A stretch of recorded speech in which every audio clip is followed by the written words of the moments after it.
I'm going to continue to explain zero knowledge through example. At this point, things are going to get more mathematical, and we're going to talk about a zero knowledge protocol for quadratic residuosity and then illustrate definitions through that. So for this, we need a little bit of math background. So we're going to go back to some of the algebra and just introduce a little bit of terminology. So we know what it means for a number to be a square root of another, or for some number to be a square. So 3 is a square root of 9, and that makes 9 a square. So that's over normal integers, but you can do the same thing in modular arithmetic. So suppose n is an integer, the modulus, then you have a number in the group Zn star. Well, it is a square root of another number in the group, if the obvious thing is true. If I square little x, I get back big X. But now that operation is modulo n, it's in the group. And again, quite obviously, we'll say that big X is a square if it has a square root. If there's some little x such that little x square mod n is big X. Just as with integers, not all numbers are squares. So 8, for example, has no integer square root. In modular arithmetic, some numbers are squares and some are not. Squares are also called quadratic residues. That's a more mathematical term.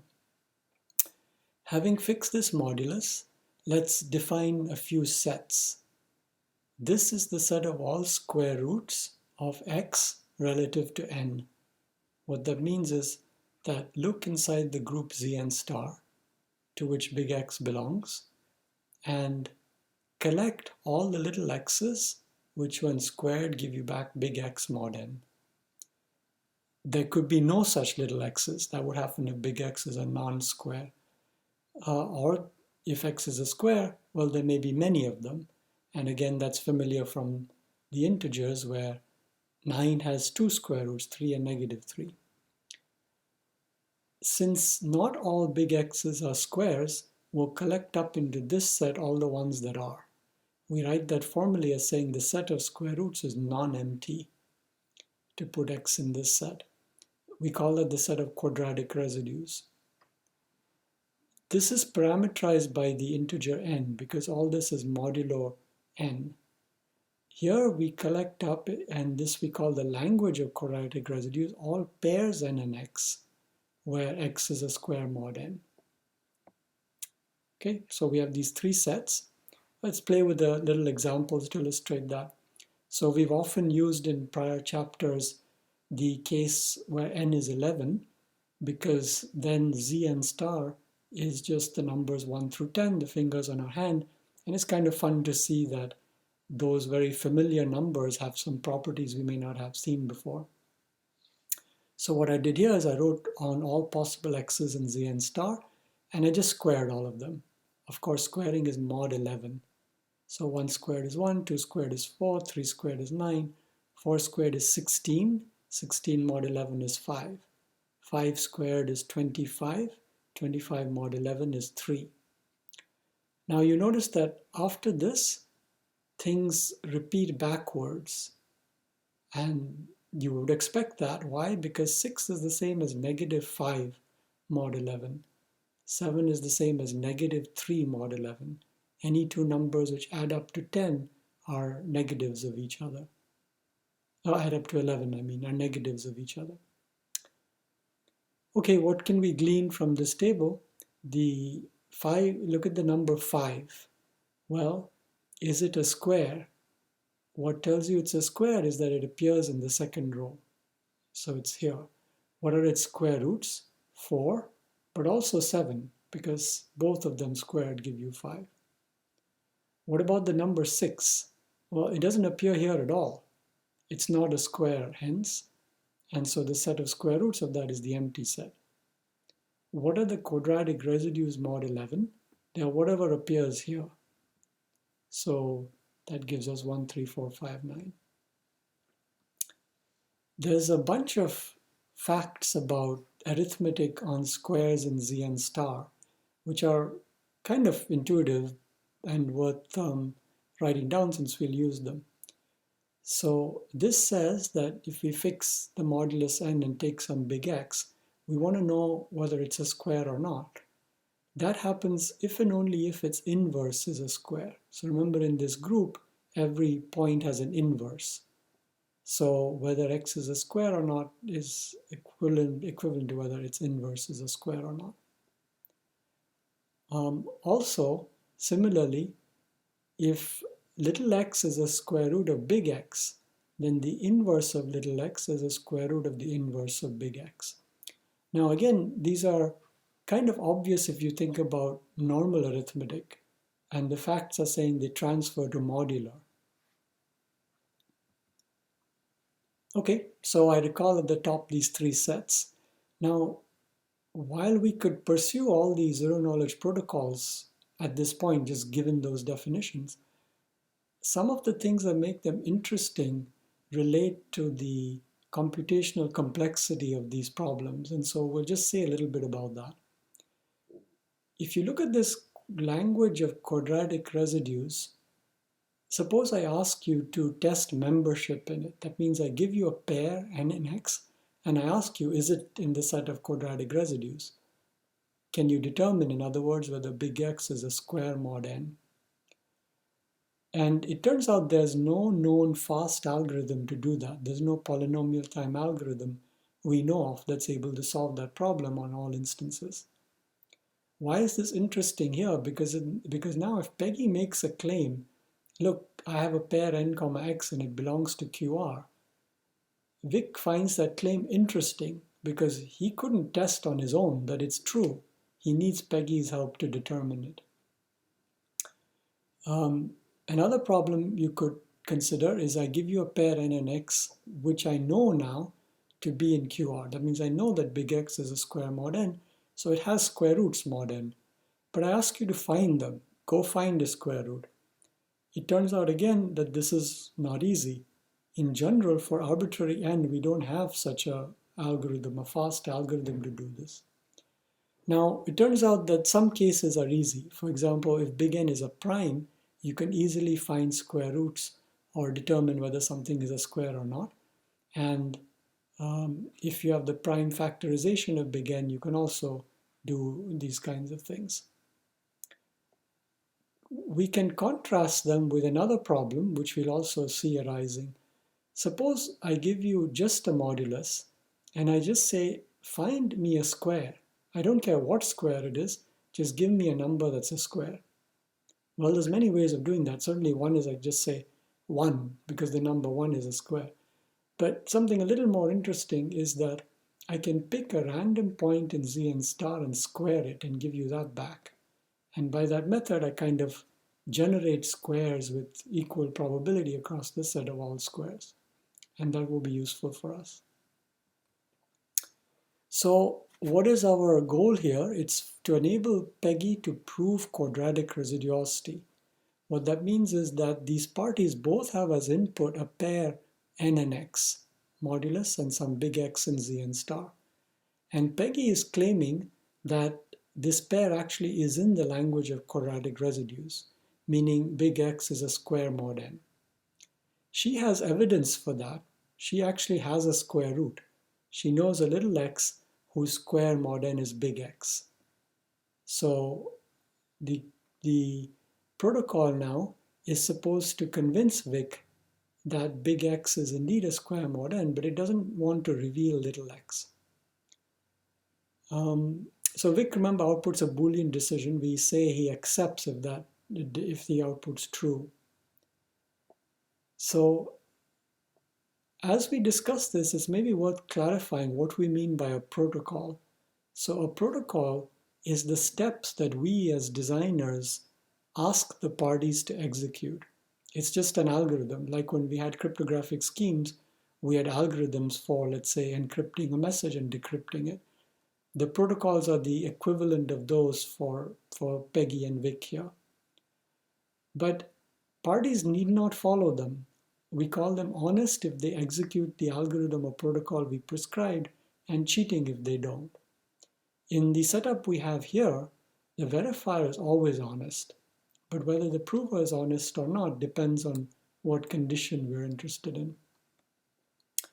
So here are the properties we want from our protocol for quadratic residuosity. It's the same three we saw before, but now it's a little more precise. Completeness says that if the claim is true, that means the pair n, x really is in the language of quadratic residues. And if Peggy is honest, meaning she follows whatever steps we prescribed, we haven't yet set what those steps are, but we will in a bit, then the verifier must always accept. Soundness says now Peggy is an adversary. She has claimed that the pair n, x is in the language of quadratic residues, but it really isn't. In fact, big X has no square root. It's a non-square. So she, in the process of trying to convince Vic of that, is not going to follow the prescribed algorithm protocol. She's going to do whatever she wants. She's going to send flows that are arbitrary.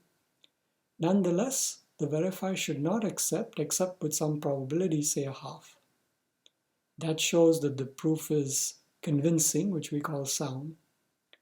When we consider zero knowledge, we return back to an honest Peggy. This is Peggy who says, I want to protect my secret information, so I will follow your prescribed algorithm, and I hope to convince the verifier without the verifier learning my secrets. So in this case, the claim n, x is true. The x is a square mod n. And Peggy has a little x that's the square root of big X, and she follows the protocol. And what we now want is the verifier does not learn what that secret little x is. That's the zero knowledge aspect. So those are just requirements. What we now have to think about is how are we going to make this happen so that we have all three of those conditions.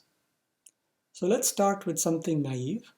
What Peggy does, remember she has little x whose square is big X. And what she's going to do is simply send that over to Vic.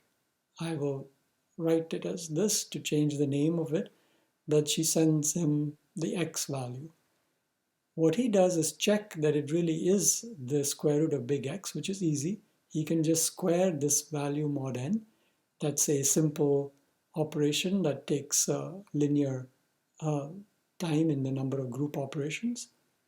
And if that yields big X, then he says yes, otherwise he says no. What properties does this protocol have? It's very good for completeness and soundness, but other properties are more challenging. So in particular, if n, x is a quadratic residue and Peggy follows the protocol, certainly Vic will accept, because here he gets the square root of big X and he squares it, and of course he gets back big X. But it's also has soundness. Now, this is a simple example where we can learn to think about soundness a little bit, so let's look at it a little more detail. What we're worried about here is that the prover has become malicious. She has put forth this claim that this is in the language of quadratic residues, but it isn't actually. So big X is not a square mod n. She's going to try to convince Vic nonetheless that it is. She knows what Vic does. He squares what he gets and checks if it equals big X. She's trying to find something to send here that would lead Vic to accepting. There is no restriction on what she puts here. You could say, well, does she put little x or not? But it doesn't even make sense. There is no little x anymore. But what we notice is no matter what she sends, if big X is a non-residue, there is no way the verifier will accept. Why is that? Because this big X simply doesn't have a square root. No matter how hard Peggy works, she cannot find any value here whose square is big X. Okay? And that's not a computational restriction, it's a mathematical one. There simply does not exist a square root for big X. So with probability 1, Vic will reject. And we had only required him to reject with probably at least a half, so this is even better than one we wanted. The difficulty, of course, is that there's no zero knowledge here. The thing we want to hide, the little x, has just been sent in the clear. So we need to get around that.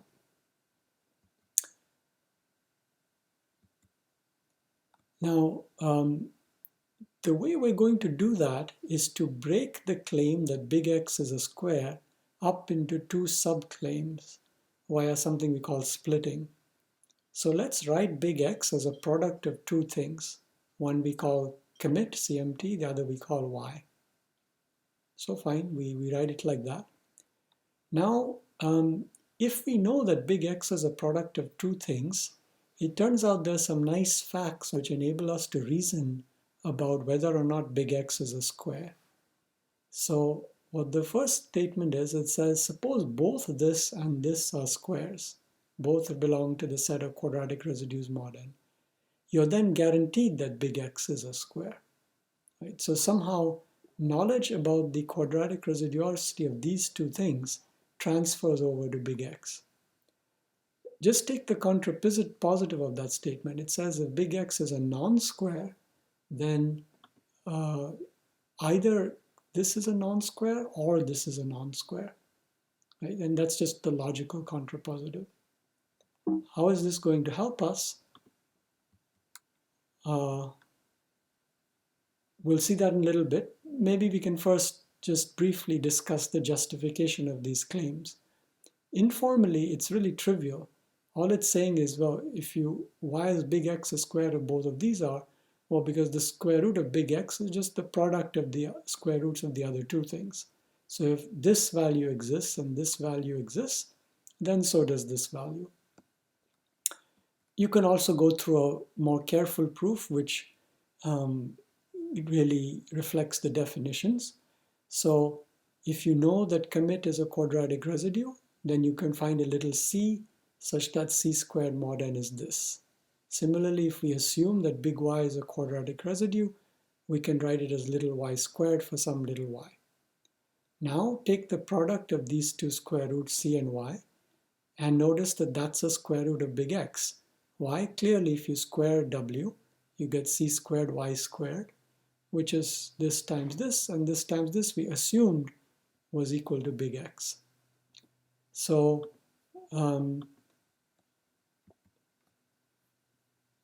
now we know that w is a square root of big X, and that makes big X a quadratic residue.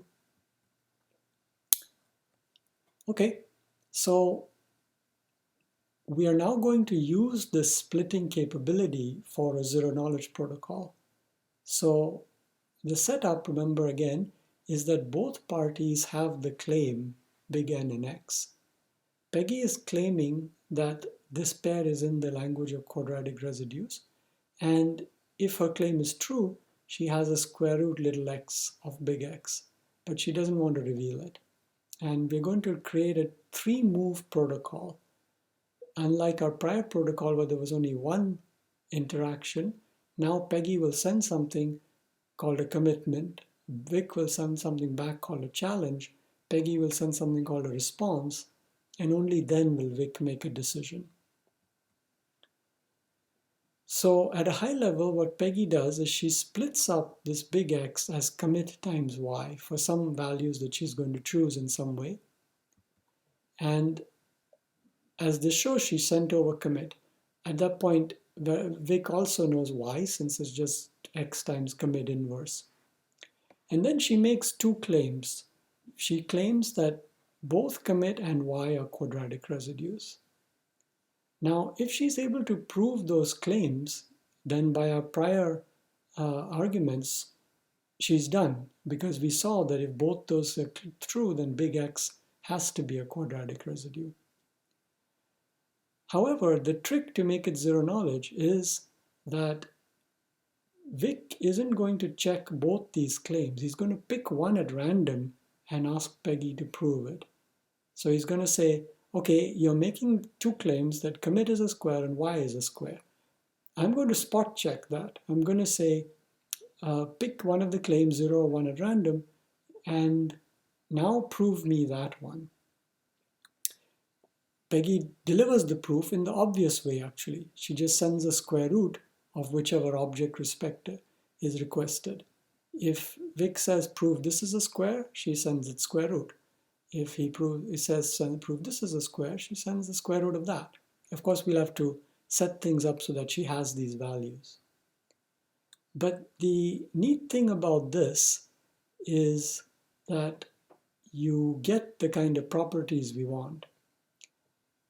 If you first start by considering soundness, you see that if x was not a square, by the prior slide, one of these claims is false.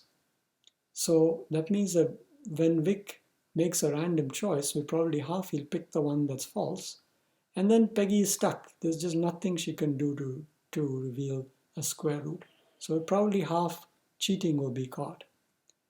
But on the other hand, if the claim is true, we see that no information about little x is revealed because effectively both these components are independent of big X taken individually. And it's a little paradoxical that something like that is possible, but we'll see how that works out. Okay, so now we come to the actual protocol. So what Peggy does is she picks a point in Z and star at random, call it C, and she creates a commitment by squaring that mod n. And that's what she sends over. Now notice that she knows a square root of this, which is just little c, and also notice that it's a random quadratic residue.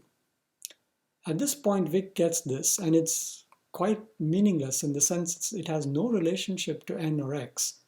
So he learns nothing from this. But nonetheless, at this point, the implicit claims that we wanted to think about earlier have been made.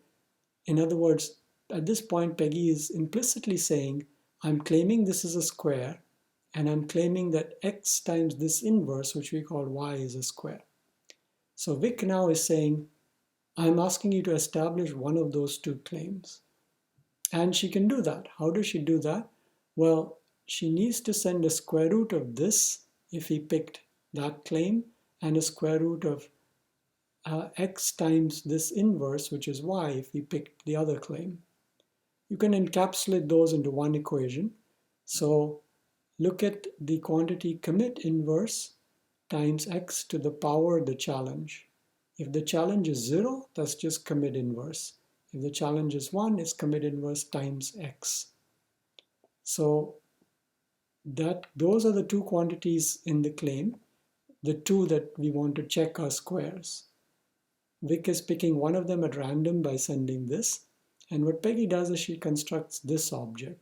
This thing here, inverted, times little x. What is little x? It's the square root of big X that she has as a private input, raised to the power of the challenge. Now here she's using little x. So we would be worried that information about it is getting revealed. But she's also multiplying it by some sort of random other thing. And that's what will ensure that it isn't actually revealed. Vic can check this. He squares this object and sees that he gets back this here. And this convinces him that this object here is a square, and that's it. That's what he wants to be convinced about. So we can go through the different properties. So again, we start with completeness. So suppose that big X was indeed a square mod n, and Peggy is honest. Will Vic accept or will he not? He does, and that's just pure algebra. We need to check that this D here will be true. Well, let's just see. Take this response squared, but now we know response is computed like this. So the square of it is C inverse times x to the challenge squared. So let's expand that. We can move the square into here and take the inverse outside. And similarly here, we move the square in and take the raising to the ch outside. But we know that the square of little c is the commitment. So here we get commit inverse. We know that little x squared is big X. That was the entire assumption. So we get this, which is what's here. What about soundness? Here we must replace Peggy with a potentially cheating prover. We now know that big N and big X, the pair, is not in the language of quadratic residues. This thing does not have any square roots mod n. Nonetheless, Peggy is claiming that big X is a square. She will now create commitment, not in the way we saw earlier, but in any way she wants, with the hope that she can later create a response, again doing whatever she wants, such that this equation becomes true. So her goal is to make this equation true. Our argument is that no matter what she sends here and here, the fact that this is random means that only half the time will she succeed in making the equation true. And that needs a little bit of argument. So for notational sake, let's define big Y to be commit inverse times X, so that big X can be written, thought of as commit times Y as per our previous splitting intuition. Now we know by assumption that big X is not a quadratic residue. So then the fact we saw earlier tells us that one of commit or big Y also must fail. It can't be a quadratic residue. But this is why Peggy is stuck. What happens is at the point that this has been sent, if you look at this object here, either for challenge equals 0 or challenge equals 1, this object is simply not a quadratic residue. And if that happens, she has no choice to make here that will convince Vic. So she would be stuck over there. Okay, and we come now to the final property. What can we say about zero knowledge? We want to say that that Peggy doesn't actually reveal her secret little x. The verifier doesn't learn anything. So we look at what she sends. She sends this object over here, and indeed it does depend on little x. But our claim is that it's kind of a random square root of this object. And due to the fact that this object is multiplying big X by something, is not actually going to reveal a square root of big X. Okay, so however, that was pretty vague. So the zero knowledge part, in the sense that we haven't actually said what zero knowledge even means to the point that we can argue that the protocol has that property. So we want to next move on to doing that.